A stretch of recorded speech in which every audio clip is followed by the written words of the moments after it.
con Ginevra Di Marco, che questa sera proporrà al pubblico di Pieve di Soligo Lucio e noi, un omaggio a Luis Sepulveda e anche un omaggio a quello che è il tuo rapporto, posso darti del tu, con questo artista straordinario. Sì, è stato un incontro molto fortunato, avvenuto nel 2015, quando il Festival Dedica di Pordenone, che è un festival di musica e letteratura, ospitò Sepulveda e la moglie Carmen Janez, e una serata di quelle era prevista una serata di musica e poesia. Si trattava di creare uno spettacolo apposito e lui fece il mio nome. Tra l'altro gli organizzatori di quel festival non mi conoscevano e lui disse assolutamente io voglio Ginevra Di Marco perché per me significa molto, eccetera, eccetera. Quindi fummo chiamati e lui mi raccontò che era venuto in possesso di un mio CD che aveva portato in Patagonia, se n'era assolutamente innamorato, aveva fatto suonare quelle canzoni popolari che io cantavo in quel disco sulle chiatte dei pescatori in Patagonia e si era innamorato della mia voce e voleva assolutamente fare qualcosa con me. Se dovessi descriverlo con due parole, che persona era?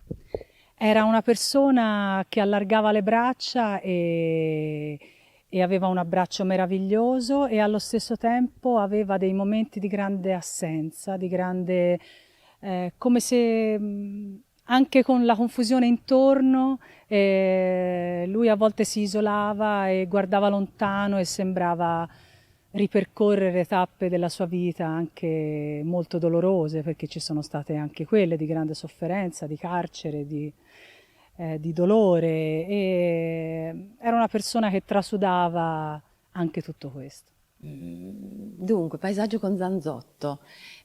Ho scelto questo titolo e ho costruito questo reading di questa sera, scorrendo non soltanto il testo, la raccolta dietro il paesaggio, ma anche altre cose di Andrea, che mi hanno portato a costruire intorno a delle suggestioni, delle visioni proprio che mi sono arrivate con queste letture, e, che però hanno compreso anche il mio personale paesaggio. Io vengo da una zona di confine e dietro quel paesaggio lì, dentro quel paesaggio lì ci sono componenti enormi che riguardano le storie della guerra, che riguardano il dopoguerra soprattutto con Gladio, che riguardano un paesaggio che è stato abbandonato e che è stato diciamo anche condannato per essere abbandonato, nel quale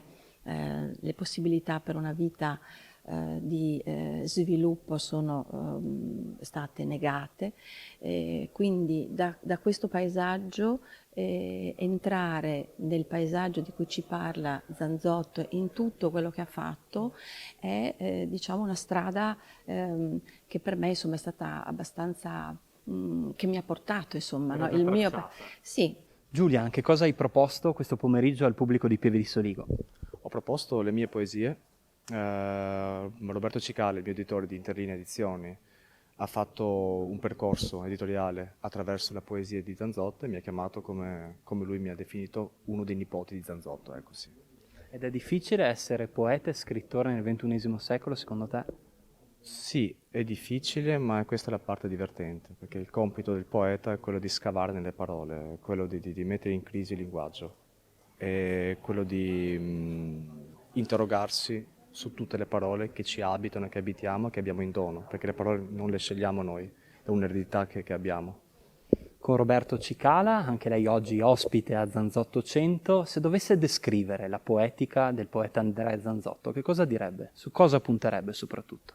Sulle parole che non sono mai banali, le parole che riescono sempre a creare uno scarto dalla regola, a essere in qualche modo appuntite, a sfregiare in alcuni casi, e però allo stesso tempo parole che possono essere consolanti. Ecco, per lui la poesia è un approccio al mondo attraverso parole che possono essere le parole dell'infanzia, le parole del dolore, ma le parole che comunque ci fanno guardare nello specchio interiore, quindi ci fanno davvero capire chi siamo e dove andiamo. Naturalmente spesso sono parole difficili, ma è la nostra vita che è difficile, quindi Zanzotto ha davvero capito molto. Non poteva mancare un'iniziativa anche per i bambini in questo Zanzotto 100, che cosa avete proposto oggi?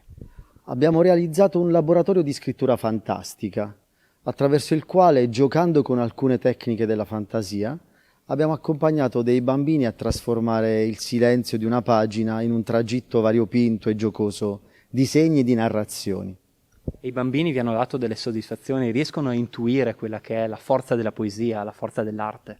Ma i bambini possiedono una forza originaria, perché se ci pensiamo, siamo stati tutti quanti, noi bambini, abbiamo tutti quanti pescato nel silenzio della vita segni e parole da portare agli altri, e quindi loro sono in questa fase, sono in una fase pienissima che va provocata, va accompagnata e va giocosamente sostenuta.